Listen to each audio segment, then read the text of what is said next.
राधे राधे दोस्तों, आज की इस वीडियो में हम बात करेंगे कि आखिर क्यों श्री कृष्ण ने द्रौपदी का चीरहरण होने से पहले ही सब कुछ रोक क्यों नहीं दिया। ये महाभारत युद्ध के बाद की बात है, जब एक बार द्रौपदी अपने बागीचे में बैठकर भूतकाल के बारे में सोच रही थी। भूतकाल में हुई घटनाओं के बारे में वो सोच ही रही थी, तभी वहाँ पर द्रौपदी के प्रिय सखा श्री कृष्ण आ जाते हैं। भगवान श्री कृष्ण ने द्रौपदी से पूछा कि तुम इतना दुखी क्यों हो? तुम्हें तो खुश होना चाहिए कि आखिरकार तुम्हारे अपराधियों का बदला लिया जा चुका है। तभी द्रौपदी ने कहा, हे गोविंद, आपको तो सब पता है, आप मेरे अपमान का बदला पूरा तो हो चुका है, पर मैं आपसे कुछ पूछना चाहती हूँ। इसका आपको सही उत्तर देना होगा गोविंद। आपने महाभारत की पूरी अगवानी की, इतना सारा संघर्ष किया, उसके बाद धर्म की स्थापना करवाई, और ये सब कुछ परम सत्य है। लेकिन जब दुशासन मेरे केशों को पकड़कर भरी सभा में मुझे ले जा रहा था, अब तब मेरी सहायता करने क्यों नहीं आए गोविंद? तब तक मेरा अपमान हो चुका था, जब तक आप मेरी सहायता करने के लिए आए। आप तब क्यों नहीं आए जब दुशासन के कदम मेरी ओर बढ़ रहे थे? अगर आपने समय से पहले ही मेरी सहायता कर दी होती, दुशासन जैसी दुरात्मा को रोक दिया होता, उसे दंडित किया होता, तो आज महाभारत का युद्ध होता ही नहीं, इतना रक्तपात होता ही नहीं गोविंद, मुझे उसका उत्तर दीजिए कि आपने आने में इतनी देर क्यों की? भगवान श्री कृष्ण ने द्रौपदी के इस प्रश्न पर मुस्कुराते हुए कहा, हे प्रिय द्रौपदी, इसमें मेरा दोष नहीं है। जब दुशासन तुम्हारी ओर बढ़ रहा था, तब तुम पूरी ताकत से पहले उससे लड़ी। जब तुम्हें यह समझ में आया कि तुम उससे और नहीं लड़ पाओगी, तब तुमने दुशासन को भला बुरा कहना शुरू कर दिया। तुम्हारा पूरा ध्यान दुशासन को कोसने में था, ना कि मुझे याद करने में।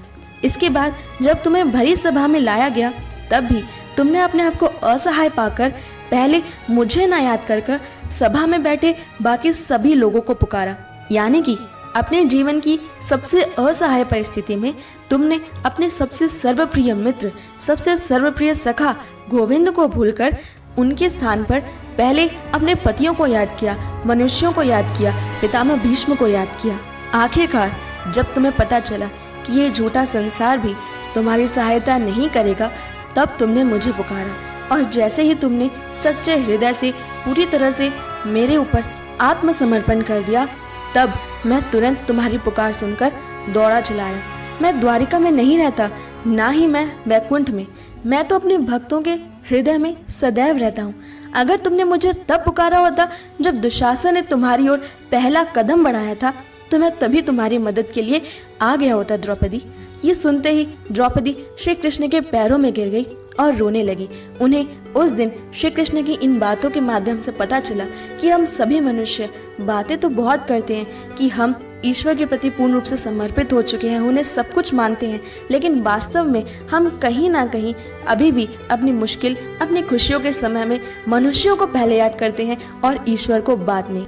अतः दोस्तों, द्रौपदी के वस्त्र हरण से हमें सबसे अच्छी सीख यही मिलती है कि जब जीवन में ऐसी कोई परिस्थिति आए जब हम अपना कोई पुरुषार्थ न कर पाए, या फिर हम अपनी तरफ से सब कुछ करके हार चुके हों, ऐसी निस्सहाय परिस्थिति में हमें मनुष्यों से पहले अपने परम प्रिय सखा और हमारे जीवन के नियंता भगवान श्री कृष्ण को याद करना चाहिए, क्योंकि वही हैं जो हर समय हमारे हृदय में रहते हैं और तुरंत कहीं भी हमारी सहायता करने के लिए उपस्थित हो जाते हैं। यही होता है ईश्वर के प्रति पूर्ण रूप से समर्पण। जब हम अपना प्रत्येक कर्म करने से पहले, अपना प्रत्येक कदम उठाने से पहले ईश्वर को याद करते हैं।